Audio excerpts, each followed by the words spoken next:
Champions trophy के लिए bill आखिर पाकिस्तान ने अपने स्क्वाड्स का कर दिया ऐलान, जिसमें लंबे अरसे बाद एंट्री मारी खुशदिल ने, जबकि राणा बैन स्टोक अशरफ भी देश की तरक्की में देंगे अपना योगदान। साइम एंड इमाम उल हक हुए बाहर, जबकि ओपनिंग में अपनी कुल्हाड़ी चलाएंगे फखर जमान। उधर चौथे टी20 में इंग्लैंड को हेस मुकाबले में हराकर सीरीज अपने नाम कर गया हिंदुस्तान। सो भाइयों, बिल पाकिस्तान ने अपना स्क्वाड अनाउंस कर ही दिया। बहुत लंबा इंतजार करवाया, सारी टीमों के स्क्वाड आ चुके थे, बट पाकिस्तान का कोई मूड नहीं था। अब समझ आया क्यों नहीं था? क्योंकि नाम इतने बड़े बड़े थे, ब्रांड इतने बड़े बड़े थे कि यूं आसानी से इतनी जल्दी उनका नाम दे देते तो वो वैल्यू नहीं होनी थी ना। यानी खुशदिल भाई की वापसी हुई है, राणा बैन स्टोक अशरफ हाय राणा जी की वापसी हुई है बे। 2017 की चैंपियन ट्रॉफी भी अपने हाथों से उठाई, देश को फिर जरूरत पड़ी। देशवासियों ने कहा राणा जी हमने ट्रॉफी जीती है, तो राणा जी ने कहा कि मैं सब कुछ छोड़ के आ जाऊंगा, मेरे को जानना पड़ेगा, फिर से देश का तिरंगा लहराना पड़ेगा। राणा जी सब कुछ छोड़ छाड़ के आ गए हैं स्क्वाड में। Welcome back. Bangladesh premier league में सही उनके जलवे रहे हैं, फिर खुशदिल शाह सही फॉर्म में रहे, तो भाई वो जो हमने सुना था ना डोमेस्टिक में परफॉर्म करो तो वापसी होगी, वो सब बातें ठीक है।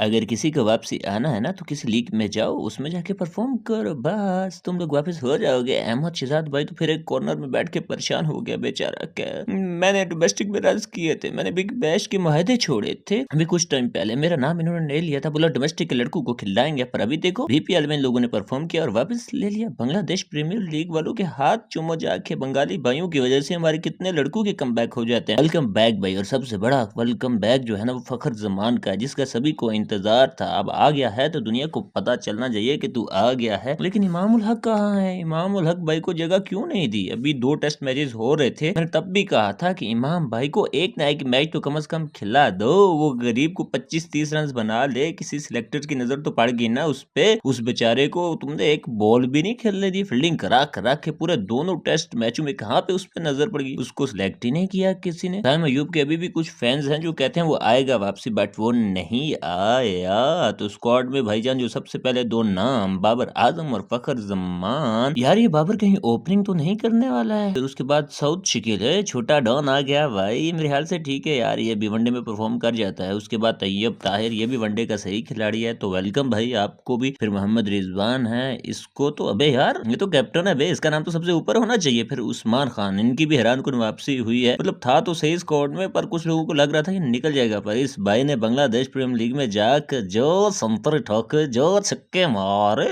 ये जो 7 हैं प्रॉपर बैट्समैन है, बाबर, फखर, कमरान गुलाम, सऊद शिकिल, तैयब ताहिर, मोहम्मद रिजवान और उस्मान खान है। और इसके बाद जो हमारे पास 3 ऑलराउंडर है वो है राणा जी, खुशदिल शाह और सलमान अली। वाइस कैप्टन है वे, कहने का ऑलराउंडर है तीनों, अल्लाह हैर ही करे। लेकिन गुजारा है भाई, दुआ है कि यही फॉर्म में रहें जैसे बांग्लादेश प्रीमियर लीग में थे। और मैं तो हैरान हूँ, हमारे वो जो टेल एंडर थे इफ्ती मानिया, वो किधर है भाई? वो तो बांग्लादेश प्रीमियर लीग भी खेल रहे हैं। अगले दिन उस बेचारे ने 35-40 रन भी बनाया, मतलब अजीब है यार, तुमने उसको देखा ही नहीं? वो अपनी तरफ से भी गिले शिकवे भी करोगे, माड़ा ये कैसा खबस है यार, हमने 35-40 बुलाया, मुझको नहीं खिला रहा है यार, ये क्या कर रहे हैं? अगर ये लोग बीपीएल खेल रहे हैं तो मैं क्या एपीएल खेल रहा हूँ? मगर अंधेरा प्रीमियर लीग खबीस को नजर नहीं आता मेरा परफॉर्मेंस, फिर कहते मैं गुस्सा करता है, बड़ा गुस्सा तो आएगा ना फरेदा।